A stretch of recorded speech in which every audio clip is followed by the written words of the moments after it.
What's up guys, Max here, and just back from EVO not too long ago, and finally have had the opportunity to break down and look at some of all these freaking Killer Instinct videos I have. Now the footage you're watching in the background is actually me initially learning how to play Glacius when he was first available publicly on the floor of EVO 2013. And this is my first chance using him, so it's a little learning the ropes and stuff like that, because he's definitely an odd character. What I will say is that stay tuned, because I do have some direct capture stuff of Glacius and of learning the game. However, I am waiting for some approval from Microsoft and the Double Helix guys if it's okay to use this footage, because it's directly captured, but trust me, it's freaking worth it. Stay around, I've got some amazing stuff to show off, and showing off things that nobody has really seen before watching or playing the game on the floors of like EVO or E3 or anything like that. Just stay tuned for that. As soon as it gets approved, I'll let you guys know.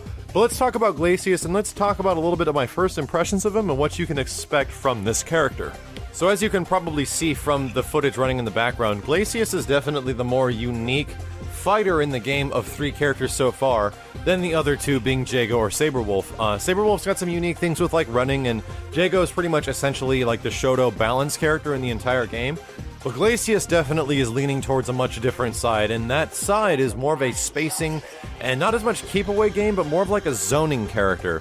Which is really weird, because for you guys that have played previous Killer Instincts, that has never existed. A lot of the time in the previous games, and one of the greatest flaws of the original Killer Instincts combat and overall design, is that once you kind of learned one character, or learned one charge character, or one normal move character, you kind of learned them all at that point, and everyone played extremely similar to each other archetype throughout the game, because everyone was pretty much rushdown. Now, Jago is kind of like, you know, the balance character. He's like sort of in the middle. Saberwolf's an obvious rushdown character, so that's why he feels really similar to old KI.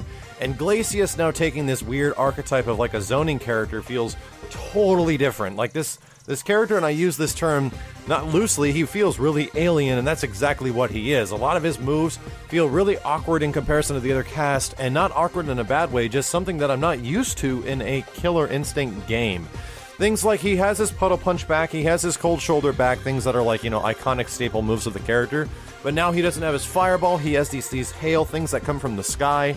He has like a huge variety of new moves, which include unblockables. That's right, he actually has a normal unblockable attack that tracks on the ground and is actually easily avoidable, but is really good for setups and things like that. And that's the one thing that makes Glacius really interesting, and I almost use Glacius exclusively. I'd say throughout like maybe the 100 matches I had, 90 of them were me using Glacius, and I was having a lot of fun learning things.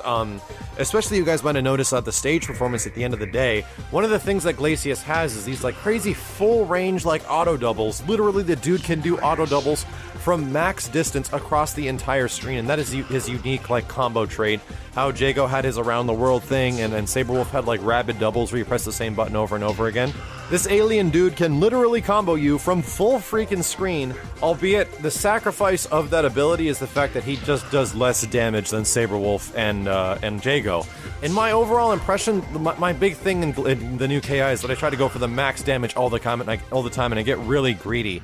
And I even more understood at EVO the huge cost of sacrificing or risking damage, because the longer your combo goes, the more of a chance you give your opponent to do something like a combo breaker.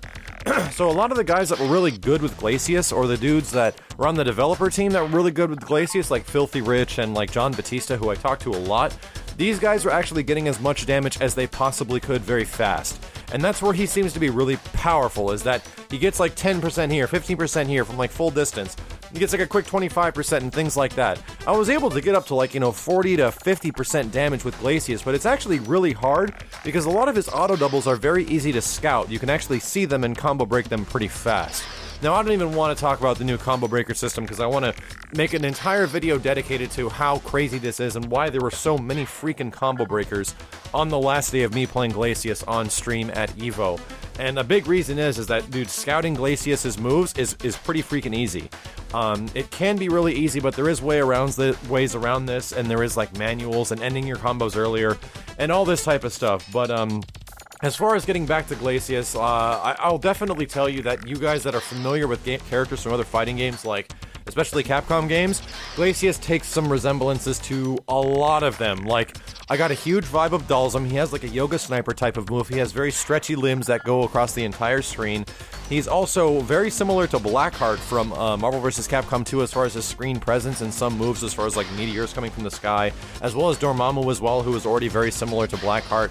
And he's got a little bit of like Urian in him with like these unblockable setups as far as using special move unblockables and things like that. And as far as just setting up your opponent, that's the thing, is that when you go up against a Glacius that's really freaking good, especially at EVO, he makes you just feel like, oh my god, I'm just getting worked so freaking hard, this guy's insane.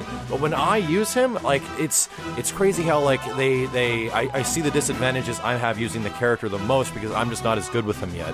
Dude, it's nuts. Like, the character is actually more advanced than the two others that are in the game right now, which is Jago and Saberwolf, which I like. I like that they're going for advanced character archetypes. He's not difficult to use, but he definitely is harder to use than the others right now, if that makes any sense. So I like his appearance a lot. Like, I was talking with the developers a lot about what the hell he looks like, because he's kind of got this, like, watery look around him, and then he controls ice.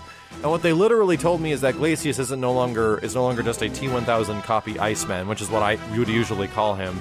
He now is literally an alien exoskeleton that has a suit, that has a mechanical suit that is over his body, which makes sense with all like the weird typography and things like that that's all over his body that lights up. It's literally like a robotic suit that lets him control ice and elements and things like that.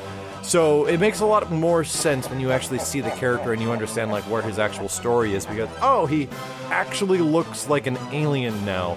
And albeit there's a couple of things in his face I didn't like as much, but when you actually see him in motion and doing things and like the ice particles are like falling off of each one of his ice attacks, it looks really freaking cool. You're not going to see as much of that really pretty looking stuff in these videos because they're off-screen footage, but stay tuned because I'll have a bunch of stuff. I'll have a full Glacius breakdown where I actually talk to the developers on screen, talking about Glacius, going over all the freaking crazy things he has to give you guys kind of a basic understanding of how I would approach a fighting game character, and that's how I went about this interview with the devs, like learning Glacius and having everybody understand what he's all about. So that's going to be pretty good. Stay tuned, guys, because there'll be plenty more Killer Instinct breakdowns. I'm going to let this one roll a little bit longer with more footage of me using Glacius at the show. And like I said, man, stay tuned for that direct capture footage because there is some amazing stuff with the music I really need to show you guys. Amazing stuff with the character effects and the backgrounds that I don't think has really been highlighted yet. So thank you all very much for watching. Consider subscribing if you haven't yet, as I'm going deep in on Killer Instinct, man. Like, this game has piqued my interest, especially after EVO now, with all the new mechanics and changes that they're talking about. And oh my god, dem counter breakers. I'll be back very soon, guys. My name is Max, and I'll see you next time.